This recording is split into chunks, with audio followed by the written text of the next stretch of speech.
بر اثر سرزنان آفت طبیعی در دهه اتفاق جماعت نواباد ناحیه عبدالرحمن جمعه یک قسم خانه‌های ساکنان ویران و بلنگار گشته بود.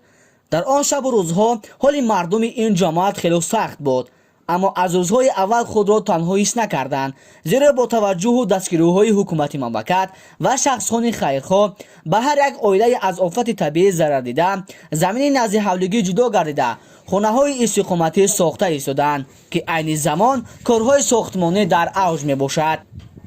کارهای ساختمانی در این موضع برای بنیادی عائله‌هایی که از آفت طبیعی اولهای ماه مای ضرر دیده بودند، اساساً پس از دسترس شدن همه آن مسئولای ساختمانی که با دستگیری به واسطه پیشوای معظم ملت محترم امامعلی رحمان به این موضوع دسترس کرده شده بود. یعنی از 15 مای کارهای ساختمانی اساساً شروع شده بودند و در مدت یک ماه خیلی که می‌بینیم این موضوع به یک شهرچه قریب تبدیل یافته است و بسیار خرسنده‌آور است که روز 15 ایون، یعنی بعد یک ماه شروع شدن کارهای ساختمانی، پیشوای معظم ملت محترم امامعلی رحمان از اینجا بازدید کاری به عمل آوردند و بسیار خرسنده‌آور است که در این روز علاکه 4 خانه که ساختمانشون به این تمام رسیده بود، کلیدهای همین خانه را به واسطه پیشوای معظم ملت به صاحبان این خانیان به همین عائله‌ها تقدیم کردند و گفتند ممکن است که تا امروز بالا پوشی همه خانه ها به اتمام رسیدگی در برابر اون 4 خانه که روز 15 ایون به استفاده داده شد، همچنین بخشیده به جشن بسیار هم مهم و بسیار هم جشن فرخنده، یعنی روز وحدت ملی 3 خانه دیگر در عرفه انجام یابی است و سپردن این 3 خانه نیز در نظر داشته شده است و در دیگر خانه ها طبق و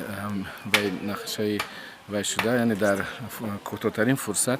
خانه های باقی مانده نیز به استفاده داده می شود. پیشوای ملت جناب عالی ما نداره خود را بیان میکنیم که اینا اکو به سبب فرود رفتن زمین خانه رفتن اینا مدت زمین دادم، اینا اکو بگیم که خانه را اینا روز کردیم، اینا در ترزه چسبونه به قلبی نصیب باشه انا خانه درآمدنم باید نکنیم.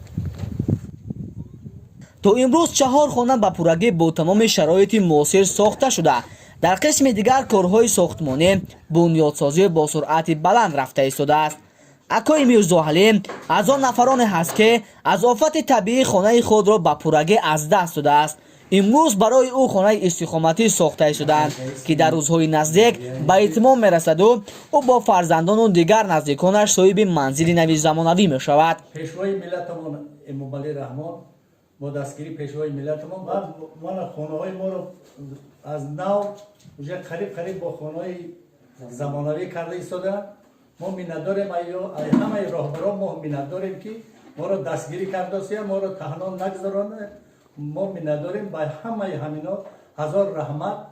رحمتی کلان که ما رو دستگیری کرده ایستاده. اکای میرزاعلی شکرانه از چنین دولت آباد و وحدت ملی میکند و امروز در برابر ساختمانچیان خود با این سن و سالش نگاه نکرده کار میکند تا هرچه زودتر به اتمام رساند و فرزندانش وارد آن بگردند. هیچ وقت تنها نیستیم. پیشوای ملت با راهبران رئیسای ولایت، رئیسای ناحیه، ما با همراه همینا ما صاحب خانه با همراه همینا ما کار کرده ایستادیم، کار بوده ایستادیم که زودتر در روزهای نزدیک ما همینا خانه را تامین کرده بدرویم دارانش.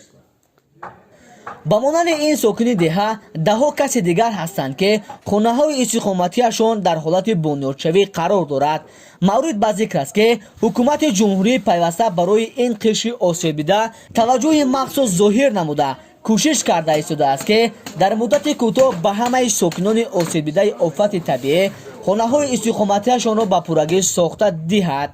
نبی جان سید ابرار، کامران رسولوف، روزنامه ختلان.